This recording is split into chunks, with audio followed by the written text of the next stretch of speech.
playing with confidence. Surges it inside 50. Inside 50, good hands. Drilling it into centre half forward. That was end-to-end football at its best. Back-to-back goals either side of quarter time. But it's done with the Bulldogs. I'd fight somebody for you. There ain't no wall I wouldn't run through. In your corner when we're ringing the bell. Come hell or high water. I'd fight somebody for you. Yes, g'day WAFL fans. Welcome one and all to another edition of Around the WAFL, your go-to WAFL podcast in season 2026 on the Around the WAFL YouTube page, and of course your podcast provider. We do recaps every Monday night and previews every Thursday night, and it's our first preview show of the season because it's all about the ATCO WAFLW season. Yes, it opens on Saturday with 4 huge games, and we're here to preview them all for you today here on Around the WAFL. Paul Persick's my name. Great to have your company, and getting set for another season of commentary in the WAFLW is Ethan Roth. It's finally here, Rothy. How pumped up are you? Yeah, very pumped up. Thanks, Paul. And it's going to be a wet one on Saturday. Oh, yeah. It's going to be very wet, but nonetheless, all pushing ahead for round one. So, yeah, really looking forward to it. Especially after the 6 months off season since that amazing grand final last August. There's a lot of expectation and a lot of talk that this could be an even closer season. Yeah, you'd hope so. You only have to look at the final series, as we said on Monday, to see how close it was towards the tight end, towards the back end. So hopefully we can sort of continue where we left off with. Absolutely. Well, today's show is all about WAFLW, not just previewing the opening round. I went on location to Steel Blue Oval to chat with Jason Burton as they eye redemption following their grand final loss. Jason Burton in his second year as Swan Districts coach. I also spoke with Pia Faletti from South Fremantle earlier today at the time of the recording, heading into their People's Derby in round 1 against East Fremantle, which is going to have plenty of spite. There's no doubt about that. You can check us out on our Facebook and our Instagram as well. That'll be gratefully appreciated if you could give us a like and a follow as well. And you can check us out on YouTube as well. Let's get to some of the items that have been making the WAFL news cycle over the last couple of days, Rothy.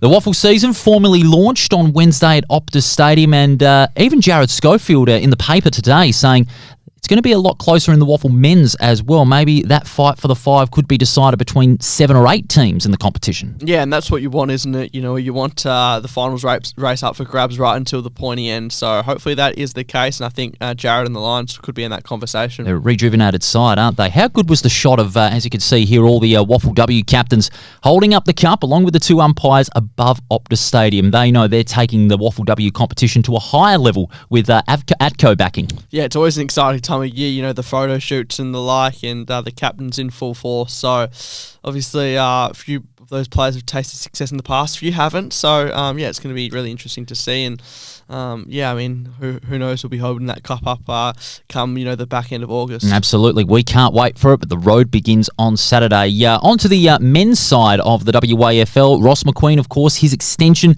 for a couple of years. He's going to be at the Royals until 2028. Many praising the extension, and rightfully so. I think, you know, East Perth and Ross McQueen have got a good rapport, and it was a no-brainer that they would go and extend his contract up to the end of 2028. East Perth have got their man for the long term. They do, and, you know, back-to-back grand finals, back-to-back grand final losses. So, as we said on Monday, they'll be more determined than ever to win one for Ross McQueen. And yeah, he's a very experienced coach. He's been around, you know, beyond his East Perth days a long time. So Colts level in particular, getting it done with Claremont. Exactly right. So yeah, might just take a little bit extra time than Royals fans could want, but you know, hopefully for their sake, it's worth the wait in the end. Could be third time lucky in 2026. Ross McQueen at the Royals until the end of 2028. Now, there has been a saga as well surrounding East Fremantle, obviously with the fence out at Goodgrocer Park. It has taken an interesting development with, of course, WA Football and the town of East Fremantle been in discussions about the fence. The fence that they have proposed is only about 1.1 metres high,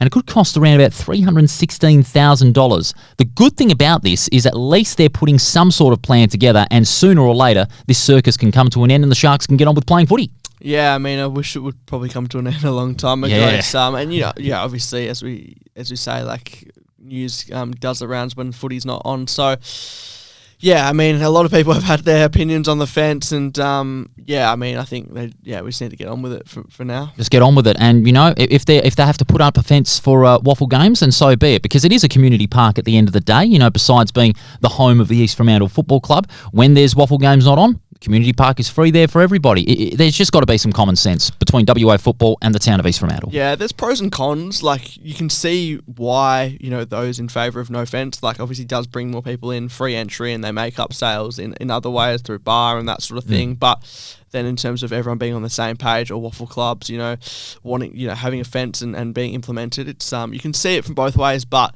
I think the main thing is that the end is in sight for this topic. Yes, let's hope so sooner rather than later. Of course, as Rothy said, it is forecast to be a wet round of WAFLW football, the opening round of the WAFLW, because of the impact of Cyclone Narelle. We've already had a couple of matches in the futures and Colts pre-season matches be postponed as a result.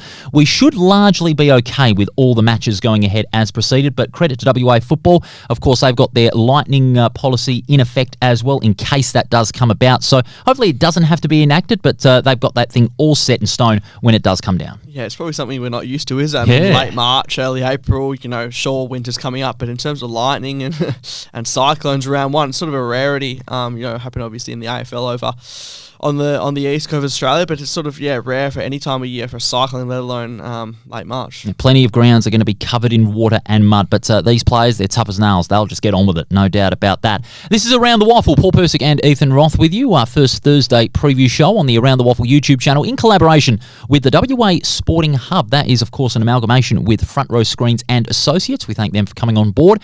And, of course, big thanks to our backers for 2026, Sullivan Logistics, of course, proud supporter of the WAFL, Front Row Screens, also District Promotions led by Barry Miles and his team, and, of course, the great folks at Grant's Car Stereo in Morley, led by Grant Lauderback and his team. This is Around the Waffle. Let's get right into our first bit of business for round one of WAFLW.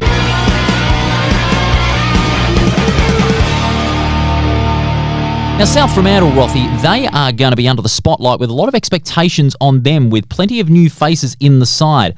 Matilda Hyde, obviously, being formerly of Fremantle and of Collingwood, and the biggest coup of the lot, Ash Gomes, making her way over from East to South Fremantle in what was controversial circumstances at first, but she's found her love of football again after joining South Fremantle. There was a great article by Code Sports earlier today about Ash Gomes breaking her silence following her axing at East Fremantle, and now she's in what is a pretty good environment, according to Ash herself, over at South Fremantle. Yeah, and I think, the horrendous conditions on Saturday could play a favour for her.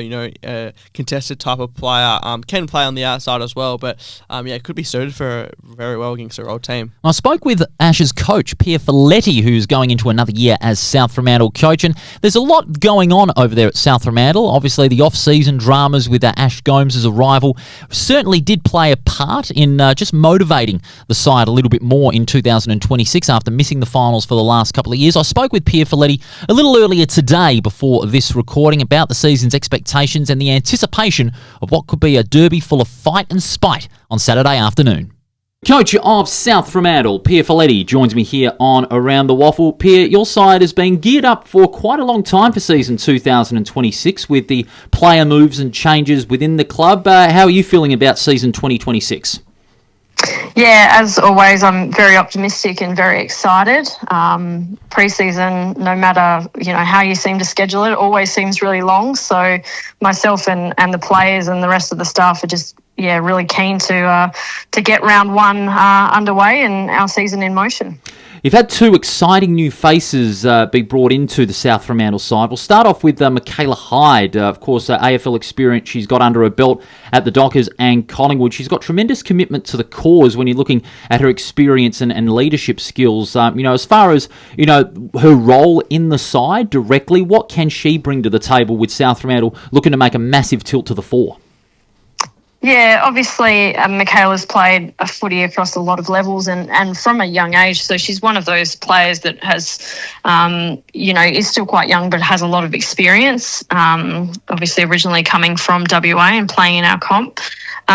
She will bring the know-how in terms of when games are on the line and what we need to do to win them. She's going to be really big in helping kind of guide out there on field. So while she doesn't have a formalised leadership role, definitely girls will look to her for her experience and her understanding of those tight and sticky situations, how to get out of them. She can play many roles, can she? Strong in midfield and strong in stints inside 50. Yeah, absolutely. So she's probably played across, all three lines over her career so far. So that's obviously very handy as well in terms of versatility and if we need to use her. Hopefully we can just focus on keeping her in one line. But, she's very open, obviously, to, playing where she needs to for the team and also, putting her best foot forward in whatever position she takes the field in. Now, not only Michaela Hyde is part of the Bulldogs family in 2026, dare I say it, the biggest coup in WAFLW football. Ash Gomes crossing enemy lines to go from East Fremantle to South Fremantle. What first convinced her to go over to South Fremantle as far as, the playing group is concerned and the prospects of South Fremantle heading into this year? Yeah, when we had a chat with Ash, she was looking for a place to love her footy again. Obviously, it was a really difficult situation for her, and she was probably weighing up whether she continued to play. And we were just really keen to give her the opportunity to come and play and use her strengths. Again, it could have been a year where she just decided to play football and not use her leadership, which obviously goes hand in hand with Ash Gomes' leadership. But once she got down and kind of saw the exciting prospects in a youthful side with some experience as well, she was really keen to help. And again, having been in grand finals, she's someone who on field can definitely help us when the game's on the line, get us over the line. And the Bulldogs, the playing environment over there at South Fremantle is very good. You welcome a lot of players and, they blend into the playing culture almost immediately, don't they? Yeah, absolutely. That's a really big driving factor of us making an environment that's welcoming, where everyone can have their aspirations and still fit into what we're trying to do in terms of a team. So we acknowledge that everyone's on a different pathway and a different journey with their footy, and some aspire still to play at the highest level and others are content, playing state league.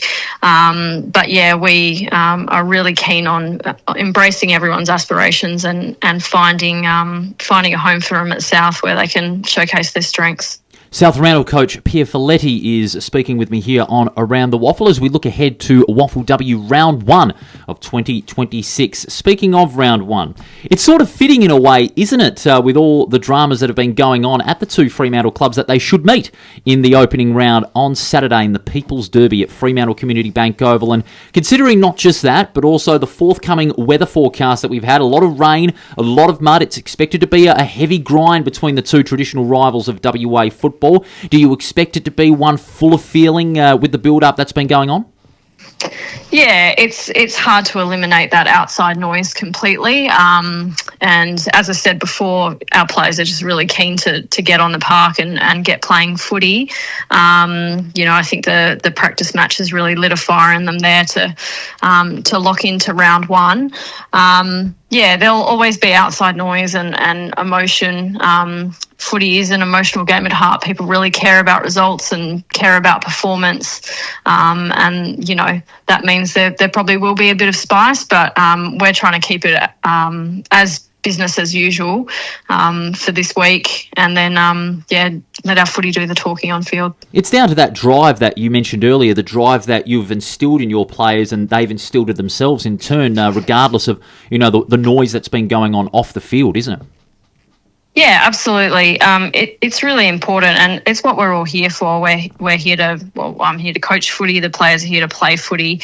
So if you get focused on the other stuff, it's only going to impact it in a negative way. So we just focus on controlling what we can control, and I think that is what keeps the players hungry for those results. Is we want to play finals footy. We want to be feared by other clubs in the comp, and that makes every training session an opportunity to get better. Drive, hunger and desire. No doubt you and the Bulldogs are set to unleash in 2026, as the club motto says. It's going to be a big year, Pia. We wish you all the very best for the season, and of course with the Derby coming up on Saturday, it's going to be a great way to open the season. Thanks for your time here on Around the WAFL. Good luck on Saturday.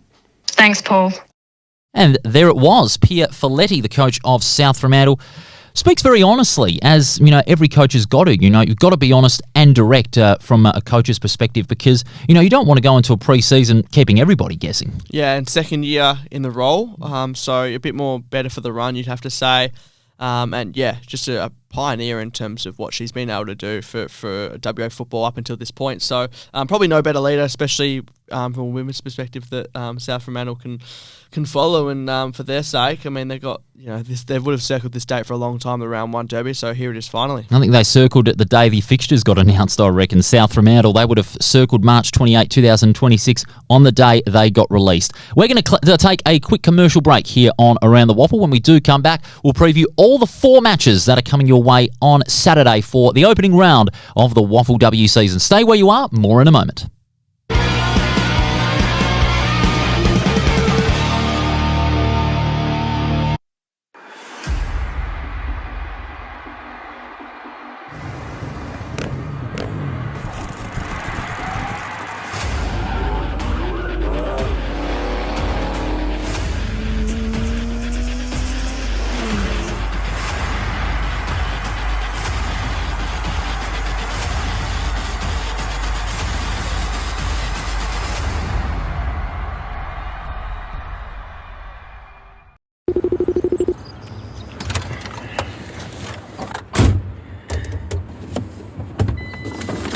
Hey Siri, how to connect Bluetooth to Mac truck?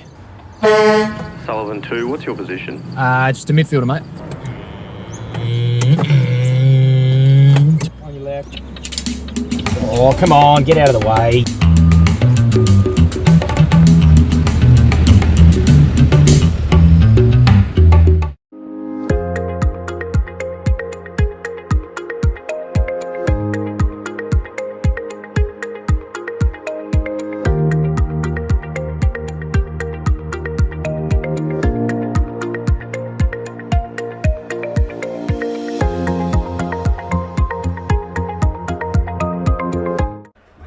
Car Stereo Morley, proudly supplying and fitting quality car stereos for over 15 years, selling top name brands like Alpine, Focal, Rockford Fosgate.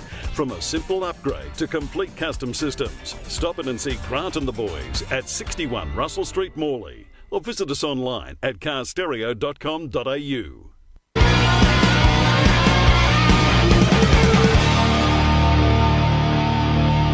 And welcome back to Around the Waffle. You are watching Around the Waffle on the show's YouTube channel in collaboration with the WA Sporting Hub, and of course on your podcast service. Paul Persick and Ethan Roth with you, and a big thanks as well to the Hen House out here in Osborne Park. This is where, of course, Rothy, you record the Shark Tale show. A couple of great episodes you've had as of late. A job very well done. And we do thank Tom and staff over there at the Hen House here in Osborne Park. Let's get to the action, Rothy. Round 1 of the WAFLW. It's expected to be wet and wild, but it's going to be 4 ferocious contests being fought out in the wet conditions. We'll start off with a Sullivan Logistics Stadium double-header, Rothy. This is at 1:05 p.m. This and all the WAFLW matches this season, in fact, is going to be on the WA Football YouTube channel. So keep your eyes and ears peeled for that. For the Royals and the Thunder, a lot of youth in both sides. East Perth and Peel have got some new faces in the side. A lot of expectations surrounding their campaigns after a disappointing 2025. You've been around the WAFLW circles a lot closer, Rothy. What do you make of both sides' preparations heading into this year? Yeah, both sides are developing sides. I mean, you only have to look at where they finished last year. They obviously both struggled. Peel Thunder probably just too heavily reliant on 1 or 2 players inside that midfield, and East Perth, yeah, a lot of young players with still a relatively new coach and system. So, yeah, these teams, I think it's going to be a really good test for both of them to see where they're at, because I think they'll both believe that they're genuine chances to win. Not to say they won't think that about other opponents, but I think the difference between going 1-0 and 0-1 to start the year can't be underestimated. No, it certainly can't, but it's not very daunting because it is only round 1 when you're looking at it. So the team losing this round 1 game obviously is going to have their backs to the wall. They'll feel a bit under pressure, but they know that they've got 17 more games coming up afterwards to build a very, very good team. And the 2 coaches obviously have got that right intent clear. Yeah, they do. Yeah, it's a long season ahead, so there's plenty of work to be put into practice in terms of, it's probably not the be-all and end-all of this result, albeit, as I just said, you want to start off the year well. But, yeah, I think Peel Thunder probably go in as slight favourites, just given they've got a little bit more experience, I'd say. Especially around midfield, because, that was where their strongest area of play was. Their midfield, especially their pressure around the football, their midfielders are some pretty good tacklers, and I reckon they can stifle East Perth out of any opportunities to get out of midfield, because scoring was East Perth's biggest struggle in 2025, and they'll look to improve on that in 2026, but I'm not sure if East Perth have the forward options to bolster the scoring pressure, especially against that Peel midfield. Yeah, exactly, and I think you mentioned the tacklers there, so Ebony Bilsich has been one who's led the way in that aspect, and she is a leader. So, just that experience in the midfield probably, for mine, gives them the upper hand. But having said that, they need to be able to score goals as well. So, and I think for East Perth, someone like Lucy Greenwood was in the State 18s program last year. Didn't realise the draft dream just yet, but another year to sort of put her hand up and prove to the outsiders that WAFLW can be her forte. But I reckon East Perth can be in with a chance, especially when they've got two former Swans, Courtney Zapara and Hope Ugle-Hayward. I reckon that they can spark East Perth into this one. Even though the conditions are not going to be conducive to players of their calibre, I reckon they can spark them with, pure toughness and pressure. They just go in, grit at the football, and they just show great discipline as well. So it could be those two that might spark it up for East Perth, and they're every chance of causing a bit of a shock and beating Peel Thunder. But the last time they met wasn't so easy. Yeah, and you mentioned sort of the players coming in there, but they've also lost a couple. So like Meg McCauley comes out from the team. She's obviously at East Fremantle now. I suppose it goes both ways. But Peel Thunder, just looking at sort of the players from last year, I mentioned Bilsich there. They've got a few talented players across the board as well. So, I think it's going to be hopefully a close game. It's probably going to be a low-scoring game like all the games this weekend, just given the weather. But Chloe Wrigley, I mentioned off the top that they've probably been too reliant on players, and she's the one in focus. Like, she just carried them last year. Probably too much, and that's not a knock on her. It's a knock on the others around her to support her, because she was just getting 25 plus a week, hitting the scoreboard. But, you can't be too reliant on one player. She needs that backup in midfield as well. I mean, she needs the support from the likes of Gracie Fenton, Tiama Collard, Kate Bartlett as well, and Zoe Bailey. If they can't get themselves into the game and back up Chloe Wrigley in midfield and provide that extra source of support, they're just going to be overrun by an East Perth midfield who, not as experienced, but youth can be a blessing in disguise for a side that is still developing into a good combination. Yeah, absolutely. I'm really intrigued to see how it goes, and I think the winner of this, it could really give them a confidence booster heading into future weeks, because let's face it, they haven't had that winning feeling as much as they would have liked in 2025 and previous to that.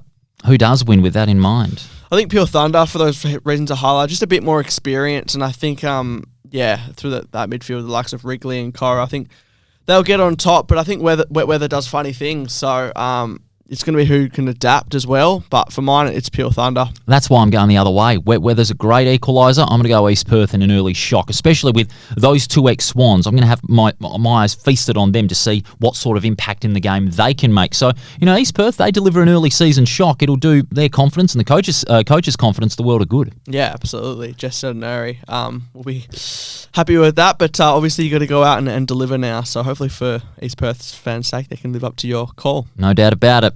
Let's see if Subiaco can live up to their expectations after falling one kick short of the grand final. They take on West Perth in the next leg of the Sullivan Logistics doubleheader. This one's at 3:10 in the afternoon, and this is a massive game, no doubt about that. Subiaco want to build on this great season to make it to the preliminary final, but can they overcome a West Perth side who are getting plenty of their leaders back, and a key full forward from South Fremantle is now entering the West Perth system?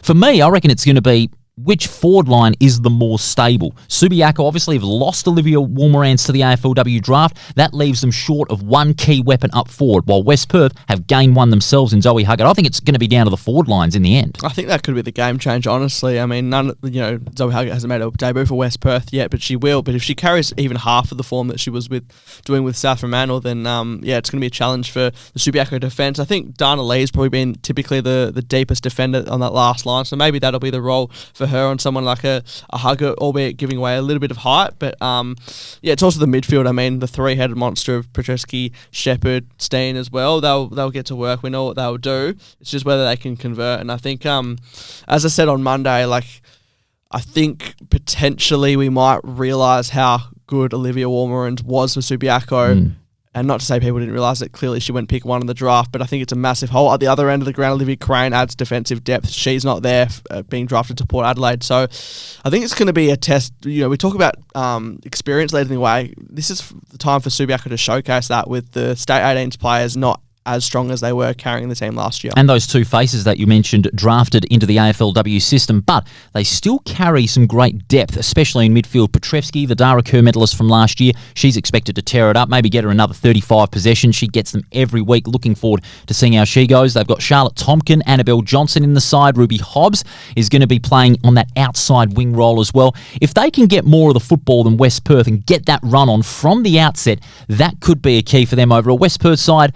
Okay, they've got a good blend of a depth, youth and experience, I should say, but of course they're without Mia Russo, their chief ball getter, who's in the AFLW system. Who are they going to turn to in that midfield role? They could turn to Megan Norbury, Ellie McAvoy in the ruck, and Catherine Bennett maybe, who could play a bit of midfield and up forward as well. She's going to be making her return on Saturday from an ACL injury that kept her out last year. Yeah, perseverance for her. And just looking at the team lineups, I mean, you mentioned Johnson now coming off the Eagles list. She'll be a really vital player. I think there's a few young players to highlight as well. So Arabella Nelson, who's in the State 16 squad, she's going to be playing league footy, which is great to see. You've also got players who come up from the success of the Rogers Cup, such as Sophie Fisher and company, Nanup as well. So bit of youth being implemented for West Perth. I think Harley Eppes has been added to the leadership group as in the vice captaincy role. So she'll go have it roll down back to support Lee as we covered there. And also Marley Kelman, who's another State 16s prodigy coming through from a Subiaco perspective to play. So it's a few debutantes as well across the board, as much as we've highlighted the star players that we know of already. For West Perth, the forward line could win it if they can emerge victorious. They've got Huggett and Hongel, Bennett, Sarah Rio, Lune van den Heever.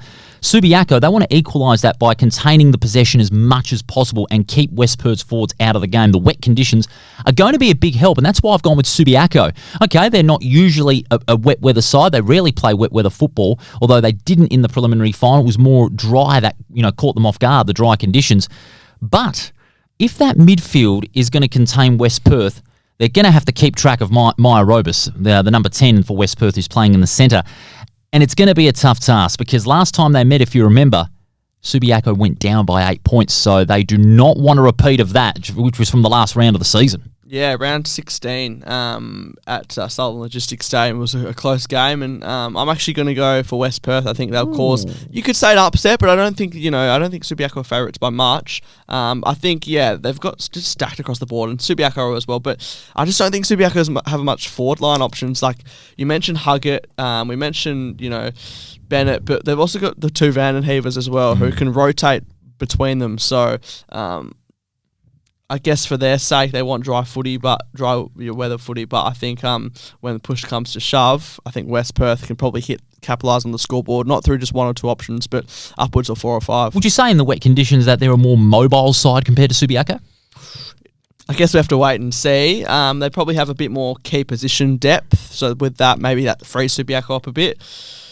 But I think time will tell. Certainly will. Big game, that one, to open the season for Subiaco and West Perth. That's at 3:10. But now we go to the big one. This is no doubt one of the games of the round. There's obviously more than one, but I feel this one is going to have plenty of spite between the two teams. The grand final rematch at 4 o'clock from Revo Fitness Stadium. And, of course, my right-hand man, Ethan Roth, is going to be on the call for this one.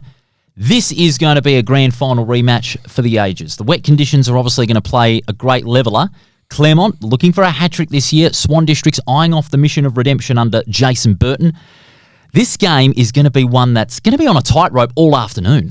It will be, and you don't have to search too far and wide for motivation if you're a Swans player. Redemption, you could say, probably not quite. You can't.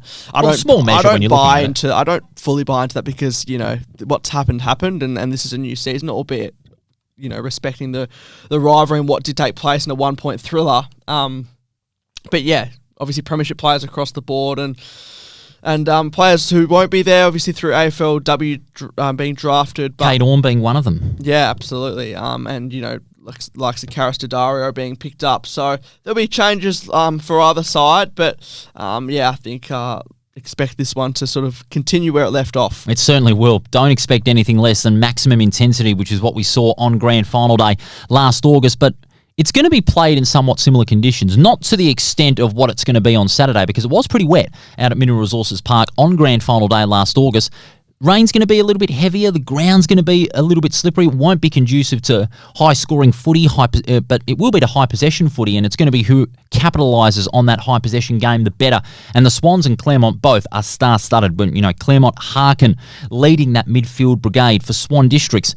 Got good firepower up forward in the form of Emily Maguire, who I reckon is going to have a big year for Swan Districts. She's really worked hard on her goal kicking in the forward line, has put in a lot of work during the pre-season, and I reckon she could be that chief threat for Claremont's back six to try and shut down. Yeah, and you throw the likes of Summer Yaron in there, who, of course, broke out in the grand final, kicked all their goals on grand final day, right. So she'll get some confidence from that, and we'll be hoping to replicate something similar. Swans have the best list in the comp for mine. You just go through it, and there's just stars left, right, and centre. I mean, I think they've easily got the best list, to be honest, in the competition. Well, you do present a good case. I think it's, obviously Claremont have done what they've done, but I think, when you have another year into the likes of Jamie Henry, who's been working super hard, I know, of the off-season, another year into her as a 20, 21-year-old. And another year for the Ortlip sisters at Claremont as well. That's it. I think, Swan Districts, it should be really exciting times ahead for them, and I think what they did last year should only be the start. But I think, you can't go past what Claremont have done as well, and you have to respect that and know that a Jack Schwartz led team is always going to be up for the fight. No doubt. WAFLW state coach Jack Schwartz, he's got the runs on the board, and he's going to get more of it as he looks for that three-peat. And, of course, his counterpart, Jason Burton, in his second year at Swan Districts coach. Obviously, he's got to the grand final in his first year. Obviously, a second year can be more difficult than a first year because a lot of people expect too much of you in the second year. But I think Jason Burton's got this list down pat when you're looking at it. And I will agree they have got the best list in the competition because of the blend of youth and experience that they've got. And they've got some great players coming out of the Rogers Cup as well that are looking to make a prime impact in the league side. And, could be the most all-round playing list in the WAFLW competition when you're looking at depth, mobility, versatility and impact on a game. I reckon they've got a little bit more than what Claremont have got at the moment. Yeah, I think that one of the main reasons why I say best list is because the way that footy is played now with run and carry, they seem to do that. That's their style. So you mentioned the youth coming through, such as Grace Hurst and Naomi Baker has been there for a little while, but she likes to run and carry. Luca Davis had a really good, introduction into WAFLW footy. So, that's probably where I see them. But obviously Saturday's going to be hard to do that.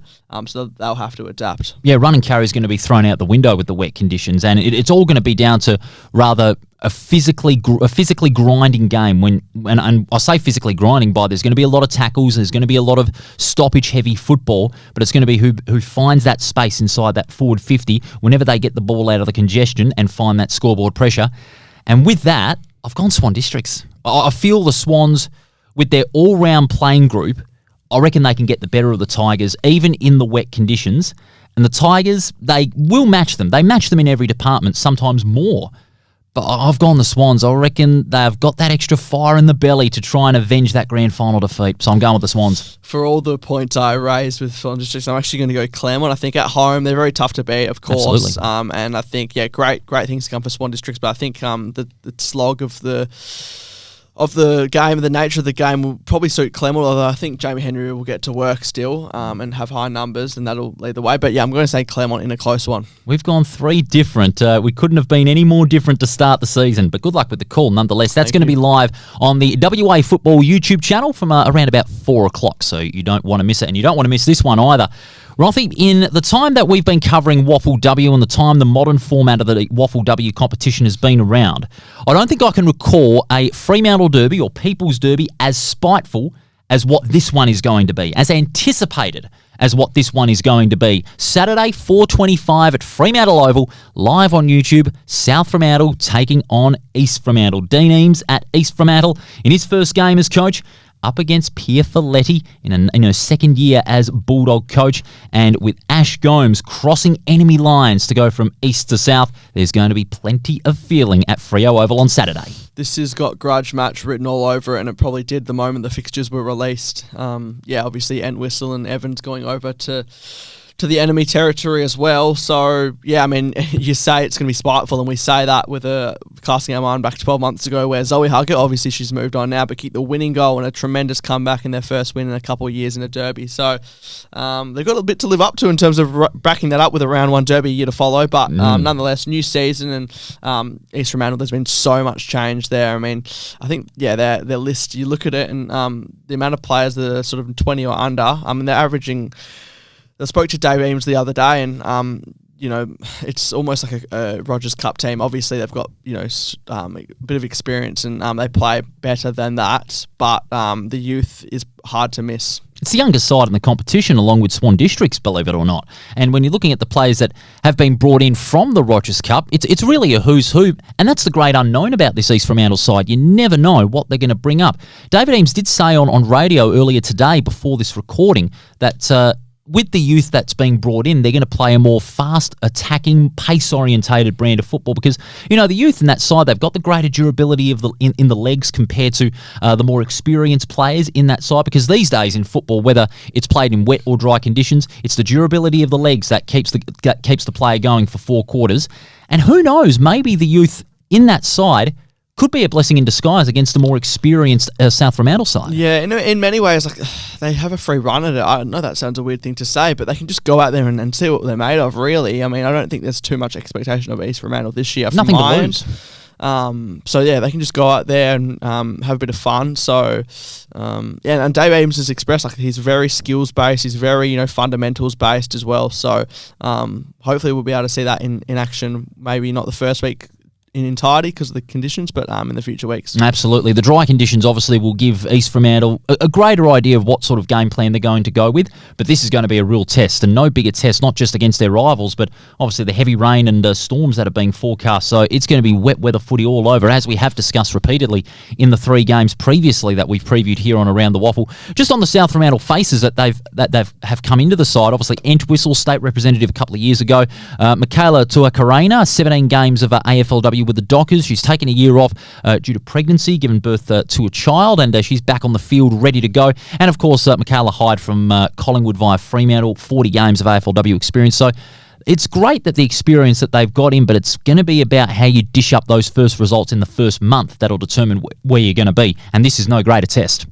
Yeah, it's you're right. And I think if you look at it overall, I think South Fremantle a better place for the now, but I think East Fremantle are trying to set up for the future. And so I think, as you might hear with our tip, like they're probably going to go in as somewhat of a heavy favourite, South Fremantle, but that doesn't mean what's to come with East Fremantle won't be shown. So I think, yeah, it's going to be really interesting. And I think South Fremantle, as I said, they're probably preparing a bit more for the now, whereas East Fremantle, they've got probably a bigger project in mind. Well, I'll tell you what, if East Fremantle do get up in that opening round, just like they have done for the last couple of times that they have met South Fremantle in more recent years, it could be the start of something big this year, because we know what East Fremantle can do with a young side. Of course, taking them to grand finals and premierships in 4 or 5 years since gone. But I don't know. I'm torn on this game, to be honest. I'm just going to have to go South Fremantle because of the new experienced faces. Yeah, I'm going South Fremantle as well. But yeah, I mean, probably not a belting by any means. I think, and don't underestimate what this game and this, you know, start of the season could do for careers. Like Maya Level Finn a year ago played in this derby, ends up at St Kilda. You know, obviously Alicia Blizzard ends up kicking 4 goals in this game, all 4 goals last year for East Fremantle. She's not there now because she's on Adelaide's list. So yeah, there's just a couple of examples as well. So yeah, don't underestimate what it can do from an individual standpoint. We can't wait for Saturday, can't we? It's going to be 4 exciting games. You're there at Revo Fitness Stadium for the grand final rematch. I'm going to be down at Freo Oval to see the derby, just to see what sort of feeling there is between the two sides, as has been anticipated by many forms of the media, not just this show, but also in print and on television as well. Everyone talks about the derby, and a derby in round 1. It's the best way to do it. Have it in the opening round. Get feeling into this game, and I reckon we're going to have ourselves a good Saturday of footy. Bring it on, hey? Bring it on. No Don't doubt let the about weather impact that by any means. Oh, it's winter sport. They If just get on anything, with it it. kind of suits it, you know. It does, yeah. Footy of old, so. Absolutely. Let's just get on with it, as they say, and they certainly will. Round 1 of the WAFLW season. All 4 games on Saturday. You can check out all the games on the WA Football YouTube channel, new home of WAFLW football live action in 2026. Okay, we're going to throw to a break, but when we do, we're going on location for the first time. Swan Districts, they're eyeing a mission of redemption this year after their heartbreaking loss in the grand final. I went out to Bassendean to speak with their coach, Jason Burton. You can see that right after the break.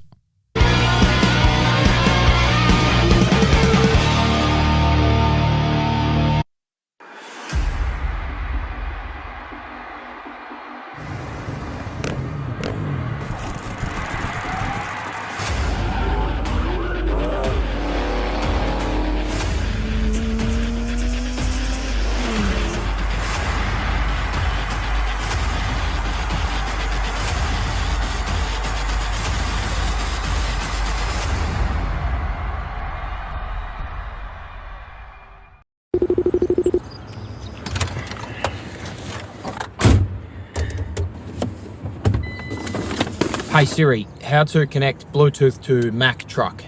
Sullivan 2, what's your position? Just a midfielder, mate. On your left. Oh, come on, get out of the way.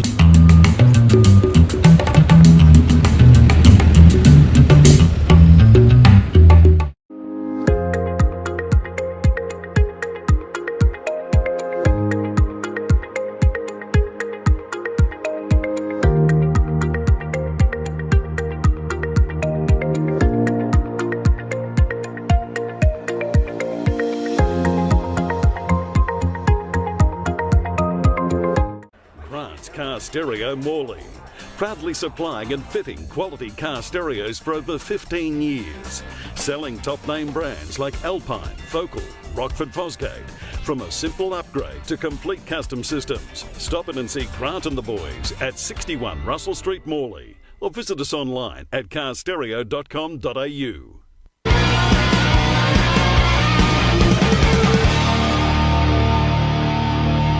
And you're back with us here on Around the Waffle, on the Around the Waffle YouTube channel, and also on the WA Sporting Hub YouTube channel in amalgamation with Front Row Screens and Associates, and also your podcast provider. Now, Rothy, don't you just love it when you get to take a show on the road? It's brilliant, isn't it? Mate, it's there's nothing like being in the studio, but taking a show on the road, it's all for the experience. Absolutely. And that's why in 2026 we're going on location. You might have seen our social media announcement a couple of weeks ago. Yours truly and Rothy, we're going to be taking the show out on the road for some special feature pieces throughout the 2026 season. I was first cab off the rank, and the first club was Swan Districts in the WAFLW competition. Of course, they've got a huge grand final rematch coming up on Saturday against Claremont, and they're eyeing a mission of redemption.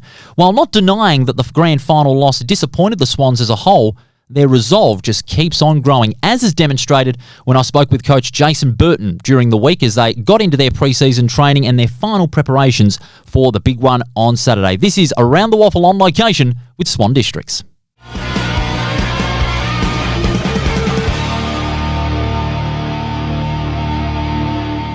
One could be forgiven that Swan Districts would feel the effects of a heartbreaking grand final loss. But try telling that to a bunch of determined girls ready for redemption. And a coach with a determined desire to make things right after the heartbreak of 2025. Really proud of last year and what we were able to achieve, but that doesn't give us a head start on this year, and if anything, it probably puts a bit more of a target on us. So we're under no disillusions there that we've got to grind it out and reset and go from that base level that everyone's on, that even playing field. So, but the good news is that I think we've got a bit of trust and belief there in what we could do. Burton took the Swans to the grand final in his first year as WAFLW coach, and while disappointed about the loss, he was proud about the work ethic the players put in throughout the year. They put in a mountain of work to get there and give ourselves that opportunity. So we're proud, but we also knew that, you know, we can go a bit further with it, and that's been the focus right from day one of this pre-season. Was we don't shy away from the fact that, you know, we gave ourselves that opportunity, but we didn't didn't fully take it. This year, the Swans welcome Chloe Riley from East Fremantle, Jessica Cox from Box Hill, and former Fremantle AFLW star Ash Sharp, which should make up for the loss of Karis Daddario and Ava Stewart to the AFLW draft. And Jason Burton says that will fit in the balance quite perfectly to the side that he's putting on the field. And we've got to find a good balance. We're really fortunate. So this year, I think we're the youngest or second youngest squad in the competition.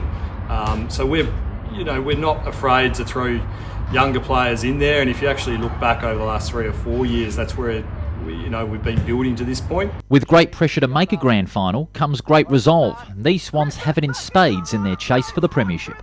We want to make sure that we leave nothing behind now and go and try and obviously give ourselves the opportunity is the first step, but then to take that and really grind away. Well, this is a vital test of Swan Districts' resolve in 2026 to see where they can get to the grand final and go one better than last year's heartbreaking defeat.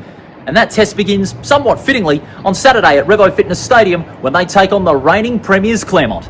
At Steel Blue Oval, Paul Persick on location for Around the Waffle.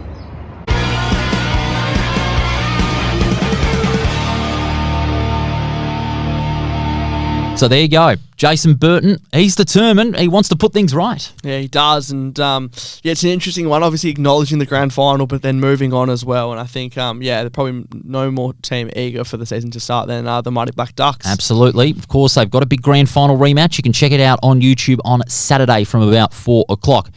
Now, we've made our picks for round 1. What about the whole season, Rothy? We're going to do that right after the break. Our WAFLW season picks. Fasten your seatbelts. You might be shocked by a few. Stay with us.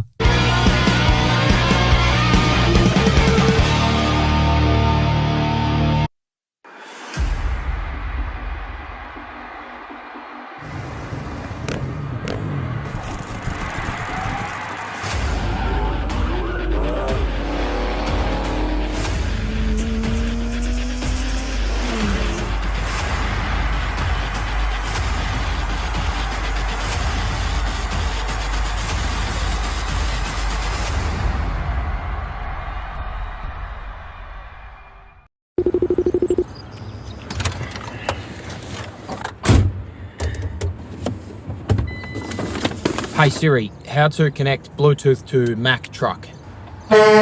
Sullivan 2, what's your position? Just a midfielder, mate. On your left. Oh, come on, get out of the way.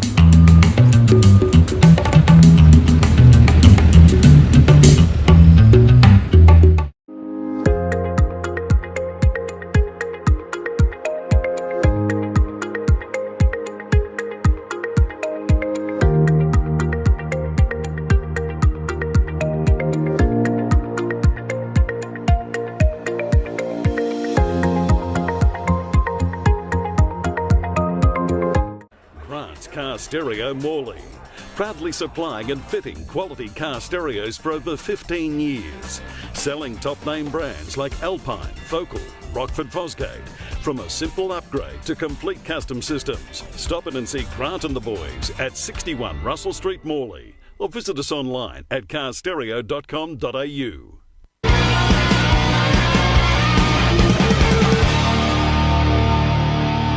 And you're back with us here on Around the Waffle. Paul Persick and Ethan Roth with you on the Around the Waffle YouTube channel in amalgamation with the WA Sporting Hub YouTube channel and also on your podcast service. We've made our tips for round 1, Rothy. Fans, let us know what your tips are for the opening round in our socials and also in the comments below our video. But now the season itself, Rothy.